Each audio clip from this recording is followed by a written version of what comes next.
Usually when we talk about a medical diagnosis, there's this expectation of absolute precision, right? Like engineering or something. Yeah, exactly. It's supposed to be binary. It's objective. Right. You fall off a bike, you break your arm, the x-ray shows that jagged white line on the black film, and the doctor just points a pen at it and says, there it is, that's the problem. Right. And that's deeply comforting to us, I think. Human beings really like things to be visible. We like them to be categorized, measurable, and fixed. Exactly. Clean, broken or not broken. But then you step out of the hard sciences and you wade into the world of modern sociology or, like, gender politics. Oh, yeah. Then the rules change completely. Yeah, and the history of our cultural institutions, too. Yeah. Suddenly, that x-ray machine is completely shattered. Totally shattered. We're looking at a cultural diagnostic landscape that isn't a clinic anymore. It is an absolute battleground. And today, for you, the listener, we are stepping right into the dead center of that battlefield. We really are. It's a heavy one today. It is. We are looking at a highly controversial, just intensely debated new ebook that is currently making massive seismic waves across the manosphere and the men's rights advocate communities. Yeah, it is definitely a text that is meant to provoke, to challenge, and to essentially rewrite the narrative of the last 50 years of Western cultural evolution. Right. But before we get into the meat of this, I want to make sure you guys know exactly where to find the source material, because today's deep dive is a comprehensive, massive review of this exact ebook. And you're going to want to see the data for yourself. Exactly. So if this catches your attention and you want to read along with us or grab it immediately after the show to see the raw arguments, you need to check out Amazon Kindle and Google Play Books to buy the book. Highly recommend doing that. Yeah, and you can also follow the author at Conrad Riker over at Substack. He posts a lot of his ongoing thoughts there. And while you're at it, please hit that like button and subscribe to the show. It genuinely helps us continue doing what we do. Because what we do is take on the heavy texts. And this one, it's dense. It really is. So the book is called This Miseducation of Women: How Progressive Ideologies Destroy the Feminine Identity by Conrad Riker, published in 2025. Fresh off the digital presses. Right. Now, this is crucial, and I want to look right at the proverbial camera and say this directly to you, the listener. We have to make a very firm, explicit disclaimer today. Yeah, we really need to be clear about this. Because this book contains highly politically charged content regarding feminism, Marxism, gender politics, and the fundamental structures of our society, I need to be crystal clear neither of us as hosts is taking a side today. Absolutely not. No sides. Our mission in this deep dive is strictly to impartially report on, unpack, and thoroughly analyze the arguments presented in Riker's source material. We are just the messengers here. Exactly. We're here to help you understand the specific viewpoints, the historical institutional critiques, and the sociological claims the author is making. We are entirely neutral observers unpacking the text. Right. We are not endorsing these viewpoints. We're just holding them up to the light so you can see exactly what is animating this massive online movement right now. Perfectly said. So to give everyone the overview of what that movement actually believes, we need to look at Riker's central thesis. What's the mission here?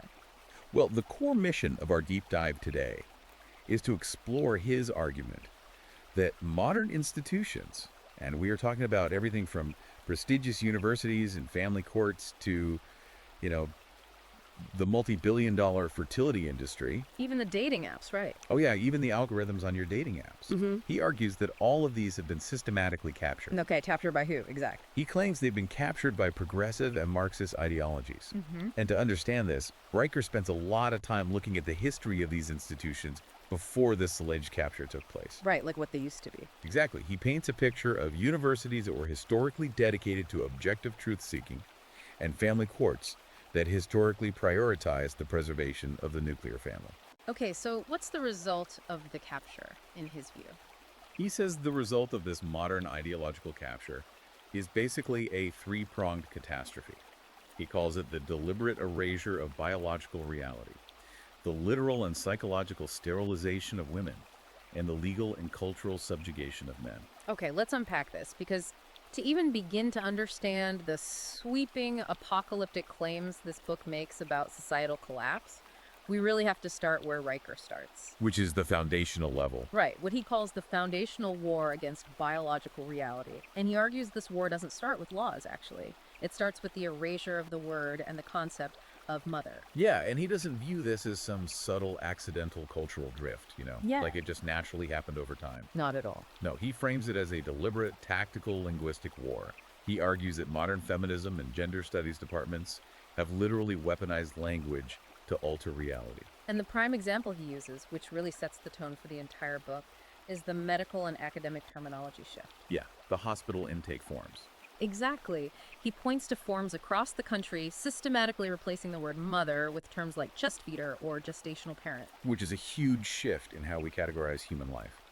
And he also cites zoology departments mandating the use of egg-producing bodies instead of just saying female animals. Which is just wild to think about from a purely linguistic standpoint. I mean, egg-producing bodies for a bird. Right. It sounds incredibly clinical and detached. But he goes beyond just words on a medical form or in a lab.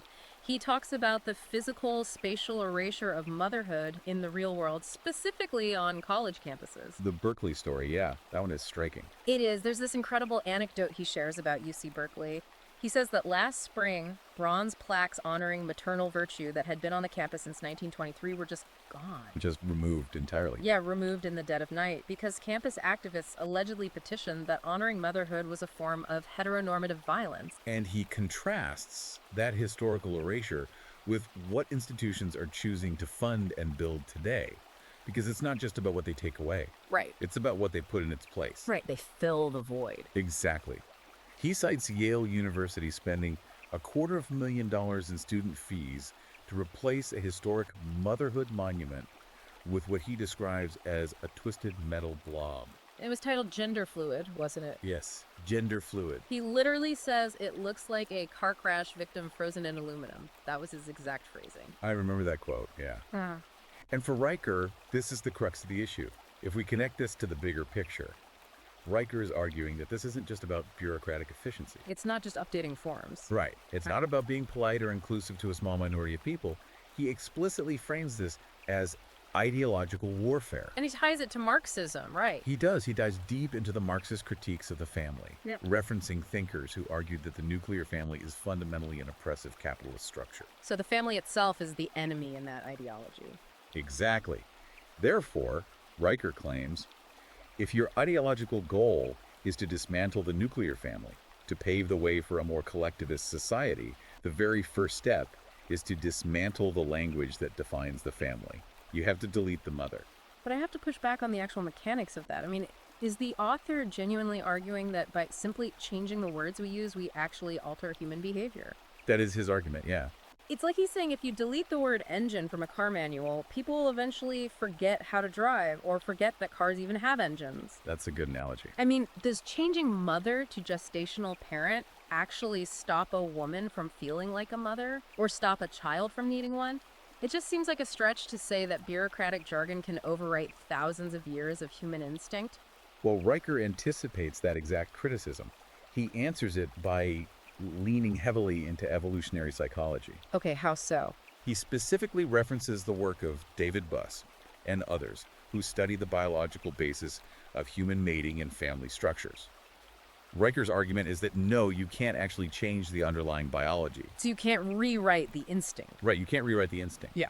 He says we are essentially humans running 40-year-old software on hardware designed for 25. Wait, meaning what exactly? Break that down. Meaning our biological imperatives, our evolutionary wiring regarding sex, reproduction, and family bonds are millions of years old. That's the hardware. Okay, I follow. So when institutions try to force this new linguistic and social software onto our ancient hardware, it doesn't upgrade us. It causes massive societal glitches. The damage, he argues, isn't that they succeed in changing human nature. The damage occurs in the attempt to force the change. Right, the friction it causes. Exactly.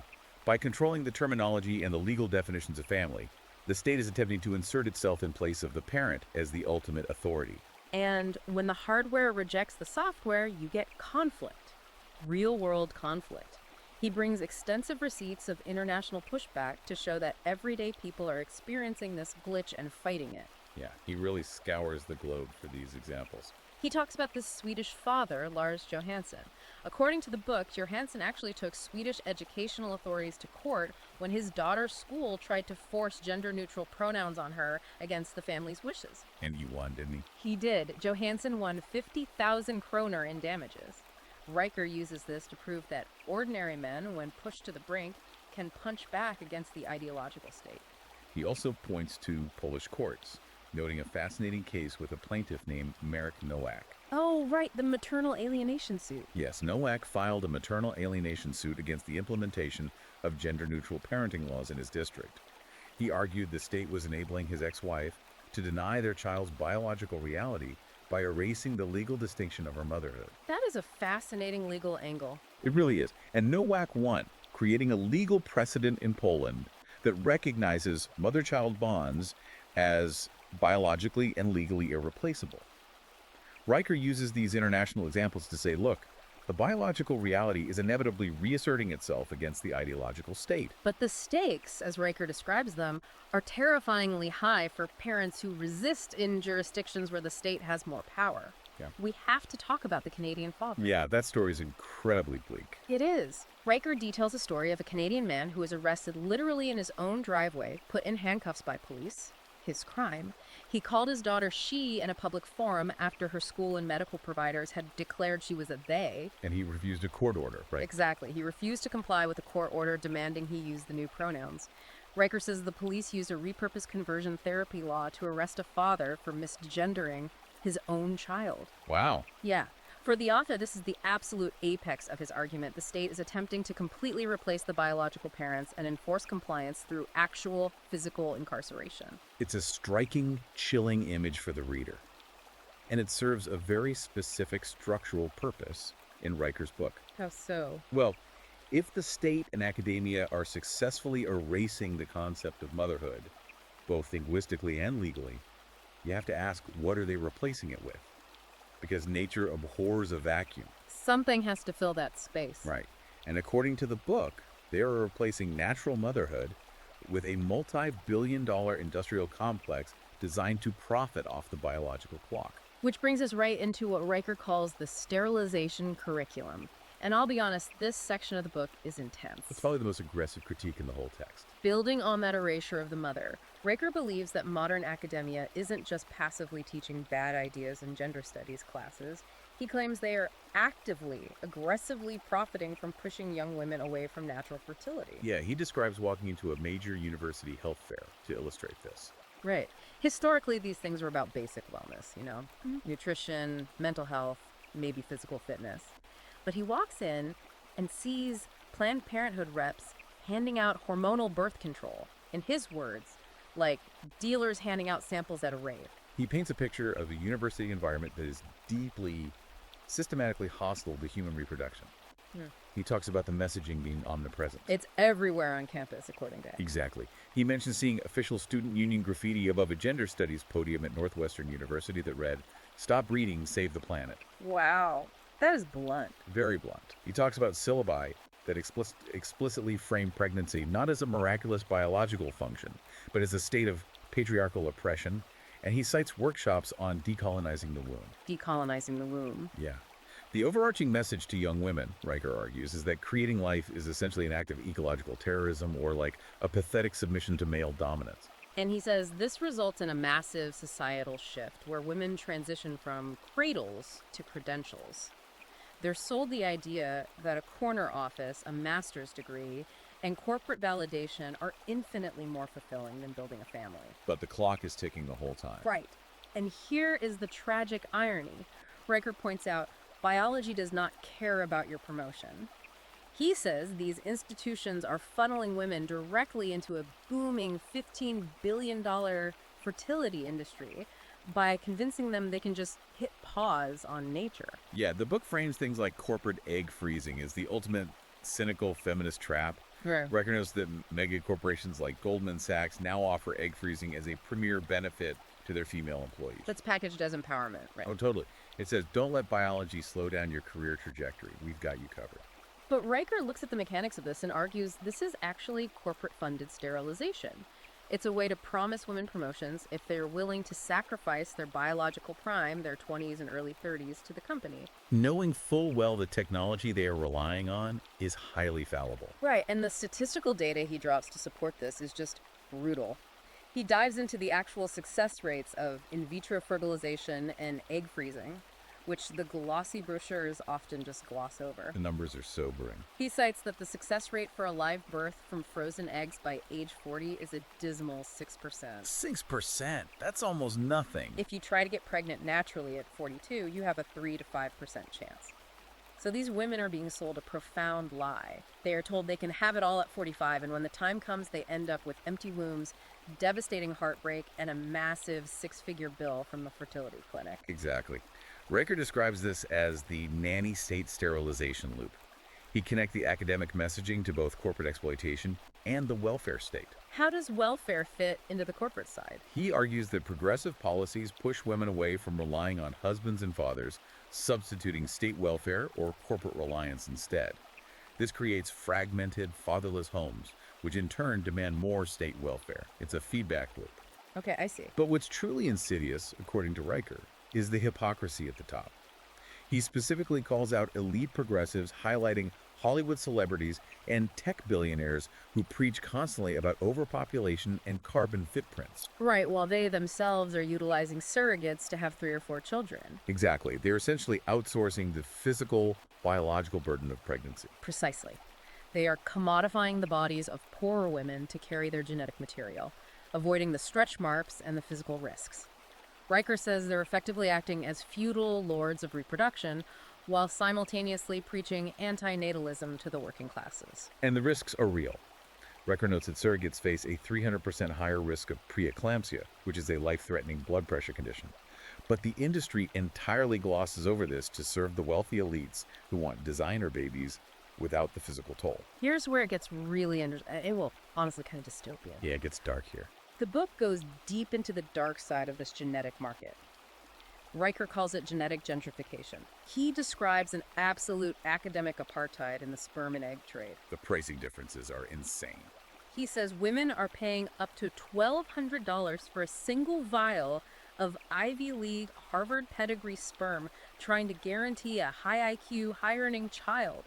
Meanwhile, you can go to a discount bin at a place like Salt Lake Cryobank and get a sample from a state U dropout who likes monster trucks for $200. It is literally a stock market for human traits. It echoes the economic redlining of the past, but on a genetic level.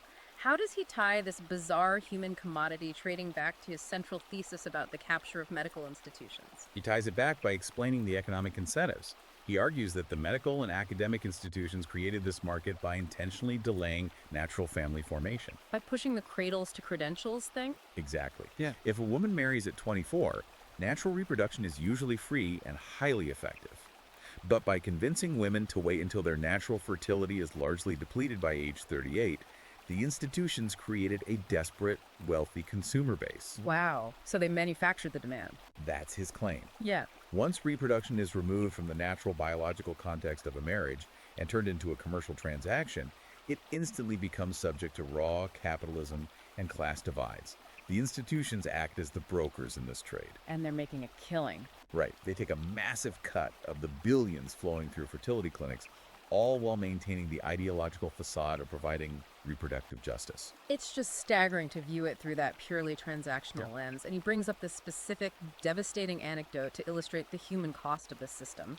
He talks about Manhattan law firms hosting egg freezing parties. Oh, the cocktail parties. Yeah. Picture this. You have 29-year-old associates, brilliant, driven lawyers, gathering in a high-end bar, not for a baby shower, not for an engagement, but to toast hormone injections and pass out clinic brochures. It's completely surreal. And he contrasts that false corporate empowerment with the devastating reality he found tracking fertility journeys on Instagram, where a woman posted a heartbreaking update about her 7th failed IVF cycle, tens of thousands of dollars in debt, using the hashtag frozen not broken. Because the eggs were frozen, but the system broke her. Exactly. Riker argues she was sold a mirage by the very institutions that claim to liberate her. Which forces us as readers to look at the other side of the equation. Right, what about the men? If women, according to Riker, are being systematically led into a disastrous lie about careers and fertility, what is the ripple effect on the men they're theoretically supposed to be partnering with? This is where Riker transitions from the biological and medical realm into the legal realm. He argues that the system isn't just failing women, it is actively weaponized against men. He refers to modern marriage and the family court system as the marriage plantation. The marriage plantation. That is an incredibly loaded, provocative term. It is, but he uses it to describe family courts as having undergone a complete Marxist takeover. And he doesn't just throw the term around, he brings a mountain of data to back up why he thinks this legal framework is designed to enslave men. He cites that there are roughly 70,000 fathers currently jailed in the United States on any given day for missed child support payments. And he notes that 85% of all child support obligors the people forced to pay are male. But he doesn't just list the statistics to get a reaction.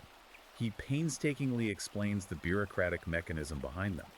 He takes a deep dive into a specific federal funding scheme known as Title IV-V of the Social Security Act. Explain how that works, because Riker leans on this heavily. Okay, so historically, Title IV-V was created in the 1970s with the well-intentioned goal of helping impoverished single mothers recover money from deadbeat dads so they wouldn't have to rely entirely on welfare. Sounds reasonable on paper. Right, but Riker explains how it evolved. Under Title IV-V, the federal government provides matching funds to state governments based on the sheer volume and amount of child support they collect. So they get a kickback. Essentially, yes. If a state court orders a father to pay $1,000 a month, the federal government pays the state a percentage of that collection as an administrative reward. Wait, so the state government literally makes a profit off the child support it extracts? According to Riker's analysis, yes. He argues this creates a perverse, systemic financial incentive for family courts. The state government maximizes its revenue by breaking up families, removing the higher-earning parent, usually the father, from the home, and forcing him to pay maximum child support through the state apparatus so they can claim the federal matching funds. It's wild to think about the destruction of a family as a municipal revenue stream, but that's exactly his point. It turns the court into a collection agency with a profit motive. He says the courts treat fathers not as parents, but as walking wallets. And he places the blame for the ease of this destruction squarely on the advent of no-fault divorce. Which is another massive historical shift he analyzes. Before 1969, to get a divorce, you had to prove fault, adultery, abuse, abandonment. Marriage was a binding legal contract. Right, it meant something legally binding. But when Ronald Reagan signed the first no-fault divorce bill in California, it fundamentally changed the institution. Riker argues that no-fault divorce allows women who initiate nearly 70% of all divorces to break a legal and spiritual contract unilaterally, without having to prove any wrongdoing and without any financial consequence to themselves. Often with a huge financial reward, actually. Exactly. They are often financially rewarded with the house, the kids, and the alimony. He says it leaves men, in his words, as indentured servants. The Nevada example he uses is wild. Oh yeah, he references Nevada's laws, where a man could be forced to pay alimony for up to 20 years based on a marriage that lasted half that time, simply because his wife decided she wasn't happy anymore. Riker's synthesis here is brutal. He argues that feminism didn't actually liberate women from needing men financially. Instead, he claims it just made women absolutely ruthless about replacing men who don't measure up to constantly shifting, unrealistic standards. When a woman makes her own money and achieves corporate success, the feminist narrative says she shouldn't need a man. She's independent. But Riker points right back to biological reality, claiming that despite what society says, human attraction hasn't changed. Right. He cites data claiming that 67% of men experience actual psychological and physiological emasculation when dating women who earn significantly more than them. He calls it the mate poacher alert in the hindbrain. The mate poacher alert. It's an unchangeable evolutionary biological response. Men, according to the evolutionary psychology Riker cites, are hardwired to see provision and protection as their primary domain in a partnership. So when a woman pulls out her wallet to pay for everything, or constantly reminds him she makes double his salary, the man doesn't feel lucky. He feels neutered. His biological role has been usurped. And this creates an unresolvable crisis in modern marriage, according to the book.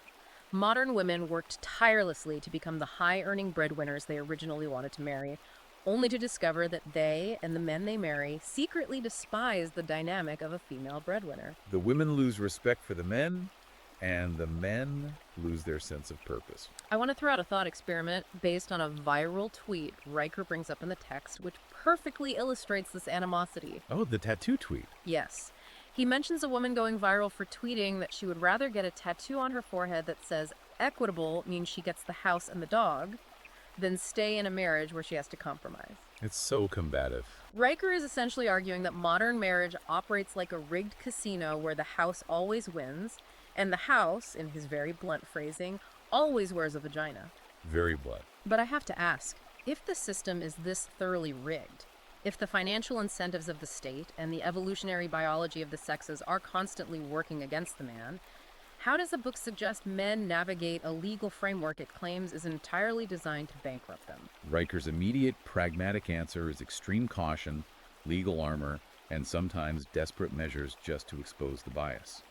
Because he argues the courts operate on a default assumption of male guilt and female victimhood, he says men have to go to extraordinary, almost paranoid lengths just to achieve basic parity in custody battles. Which perfectly sets up the absolutely insane story of the trucker in Ohio. That story is unbelievable. Riker shares this anecdote of an Ohio truck driver who was fighting for custody of his kids. The court was entirely, uniformly against him. Why? Because his ex-wife had filed claims of physical abuse. And under the current legal framework, those claims are often taken as gospel until proven otherwise. Which is incredibly hard to do. The trucker is looking at losing everything: his kids, his income, his home. He only managed to win 50-50 custody because he became an amateur spy. He had to bug his own interactions. Yes. He secretly recorded his ex-wife during a drop-off, capturing her admitting on tape, laughing, that she completely fabricated the abuse claims just to guarantee she would win the case and get maximum child support. And for Riker, this isn't an anomaly. It isn't a one-off story of a bad apple. It is the defining feature of the weaponization of the legal system. A man has to literally become an espionage agent in his own home, recording his own spouse, just to maintain access to his biological children. But how does a legal system in a supposedly free society justify this level of systemic bias? If what Riker is saying is true, how is it sustained? That brings us to section 4 of his argument. The legal bias Riker describes in the family courts doesn't just spring out of nowhere. It relies on a cultural narrative that men are inherently dangerous and women are inherently victims. And Riker traces this systemic bias directly back to ideological indoctrination in schools, the cultural promotion of what he calls toxic femininity, and the absolute ruthless censorship of any scientific data showing male suffering or female aggression. Toxic femininity. That's a direct, intentional flip of the usual script. We hear about toxic masculinity constantly. Constantly.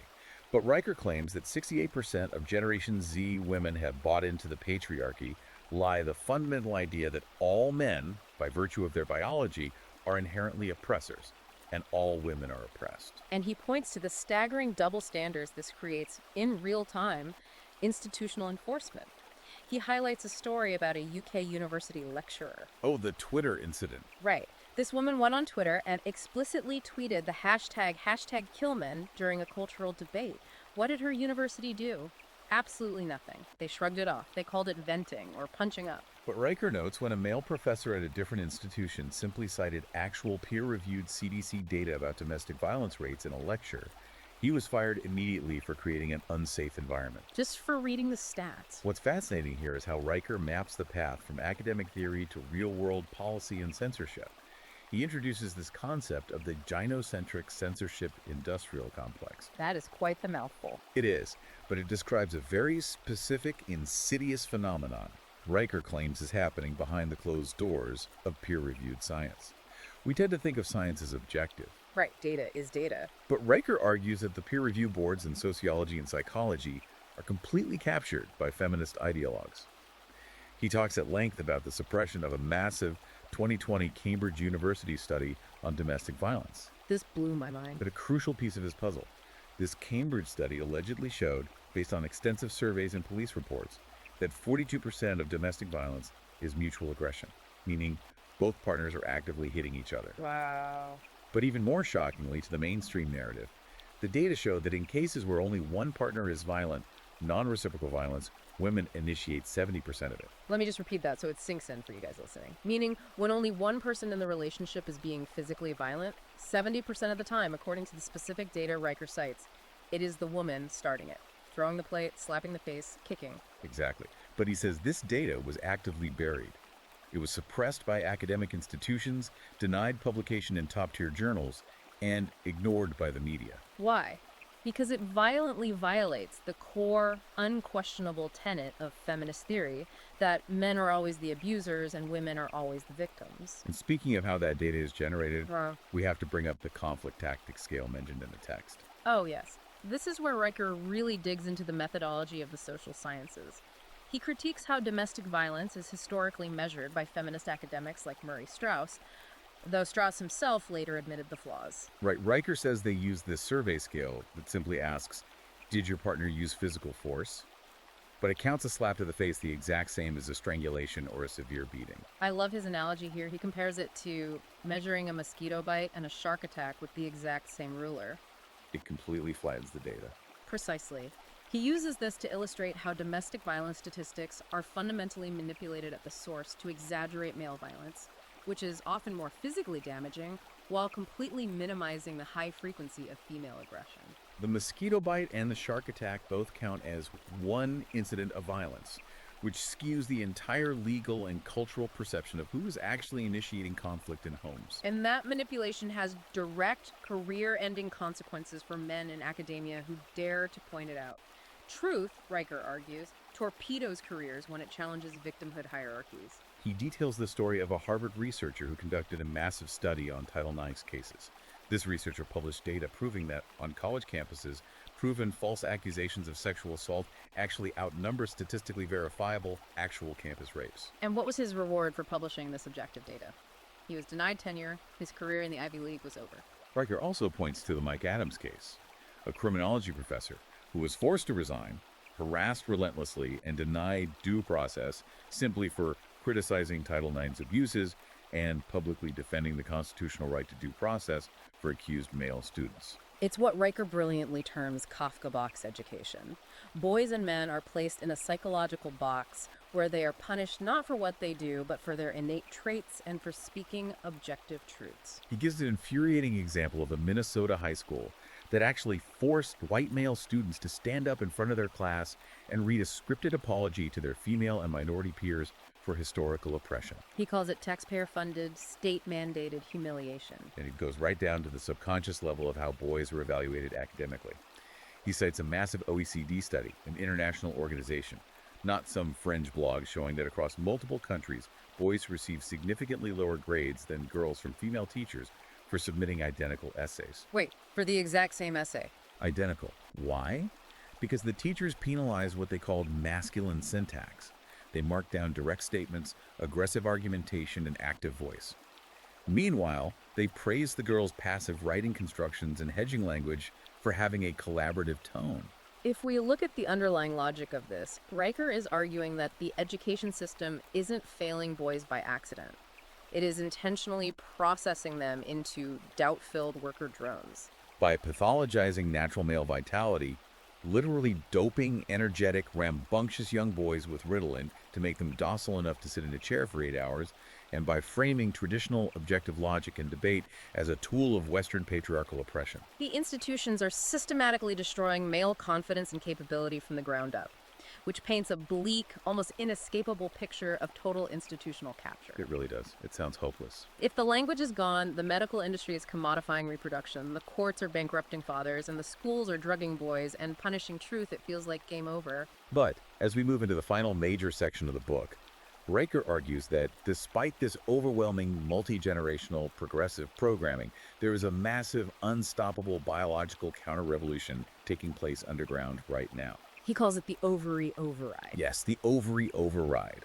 Riker's core optimism, and the book actually ends on a highly optimistic note for his followers, relies on the premise that biology will inevitably always trump social programming. No matter how much girl power propaganda you feed a young woman, no matter how many corporate feminism seminars she attends, eventually her biological imperatives will hit Crefferle plus Alt plus Delete on her corporate career fantasies. And he points to the massive, undeniable rise of the tradwife movement as proof of this override in action. He notes a 300% surge in tradwife accounts in the UK alone over the last 3 years. And a massive dominant presence on platforms like TikTok and Instagram. He argues that women, exhausted by the lie of having it all, are naturally gravitating away from the stress of STEM fields and corporate ladders and back toward traditional domesticity, homesteading, and family building. And he makes an interesting economic point about this, too. He points out that the market is actually rewarding this return to tradition. How so? He notes that in some vocational areas, women who embraced traditional skills, like home economics graduates who become master bakers, or women running homesteading blogs, are quietly out-earning their female peers who were pushed into STEM and are now acting as, in his words, miserable code monkeys in cubicles. Riker describes an entire underground resistance. He's not just talking about superficial social media trends or aesthetic choices. He's talking about a robust, parallel society being built entirely out of sight of progressive HR departments and university deans. Right. He details the rise of Substack communities where independent writers are bypassing traditional publishing gatekeepers entirely. He talks about encrypted signal groups where corporate women communicate about their desire to quit and have kids without fear of cancellation or being mommy-tracked by their bosses. He mentions an underground newsletter called The Ovary Observer that exposes academic lunacy and shares fertility preservation tips that don't involve corporate clinics. But my absolute favorite part of this section is his description of the Mothers' Guilds. The Mothers' Guilds are fascinating. They really are. Riker describes these highly organized groups of women getting together, pulling their kids out of the public school system entirely, and creating their own parallel education systems. And they aren't just teaching basic math. They are teaching teenagers how to legally document encounters with Child Protective Services in case the state tries to intervene in their homeschooling. They are teaching their daughters how to field dress a deer they hunted themselves, how to grow their own food, all while rigorously reading classical philosophy like Nietzsche and Aristotle. It's this wild, potent blend of hardcore, off-grid survivalism and elite classical education, entirely insulated from state ideology. And it's not just the women building this parallel structure. Riker documents the massive revival of male brotherhoods, citing over 2,000 newly documented groups formed just since 2010. These aren't just drinking clubs, right? No, not at all.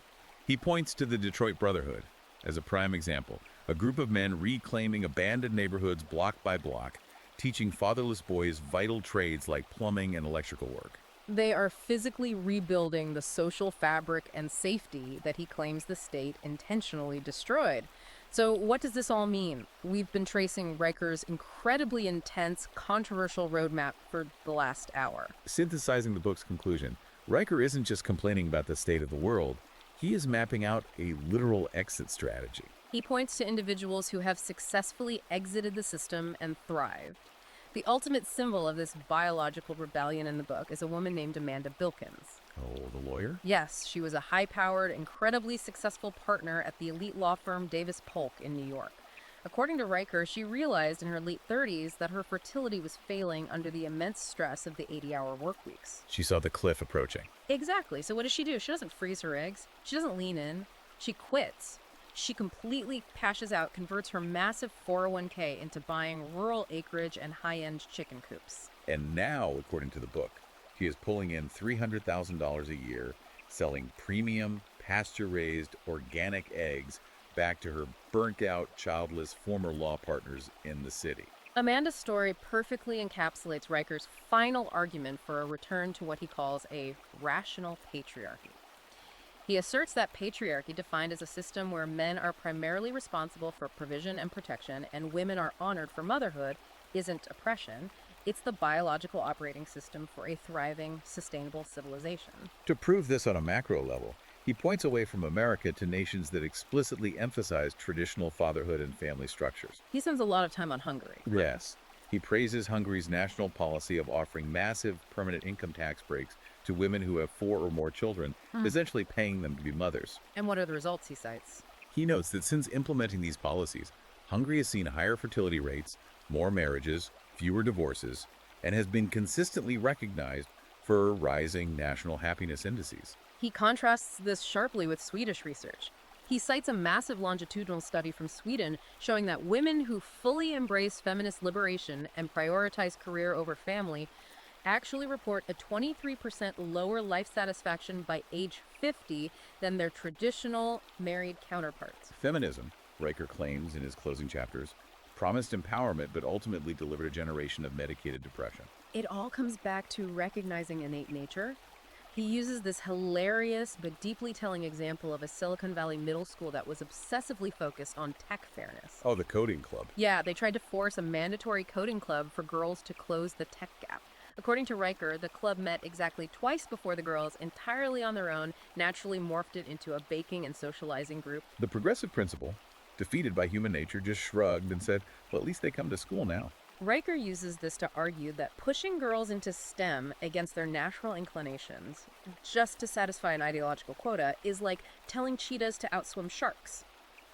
You are fighting millions of years of evolutionary design, and you will eventually lose. Which leaves us with a profound, almost unsettling question as we wrap up our analysis of this highly controversial text. This is something for you, the listener, to really mull over, building on Riker's premise. Lay it on us. If Riker is right, and again, we're just analyzing his argument, but if his premise holds true that biological imperatives will eventually cruise plus alt plus deletes societal conditioning, what happens in 15 or 20 years? Right. What happens when the generation currently being raised entirely within these underground traditionalist guilds and brotherhoods ages up into adulthood? When these kids who were specifically taught to survive outside the system, to reject progressive language, and to honor traditional gender roles, directly collide with the progressive institutions they were taught to bypass. Are we looking at a cultural renaissance that peacefully reclaims those institutions? Or are we looking at a complete, unavoidable, and potentially violent societal fracture? That is the million-dollar question. And it's exactly why texts like this, no matter how controversial, demand our attention. If this deep dive into the manosphere's intense, systemic critique of modern institutions caught your attention today, please do us a favor like this deep dive and subscribe to the podcast feed. We take the absolute deepest dives into the most controversial waters, and you won't want to miss what we unpack next. And to fully grasp the scope, the data, and the nuances of the arguments we analyze today, you really need to see the primary source for yourself. Absolutely. Go buy the ebook, The Miseducation of Women. It is available right now on Amazon, Kindle, and Google Play Books. Read the unfiltered arguments for yourself. Examine the history of these institutions before their alleged capture. Check the data he cites and make up your own mind. And be sure to follow the author at Conrad Riker at Substack for more on this specific perspective. Until next time, keep questioning the narrative, stay curious, and we'll see you back here in the deep end.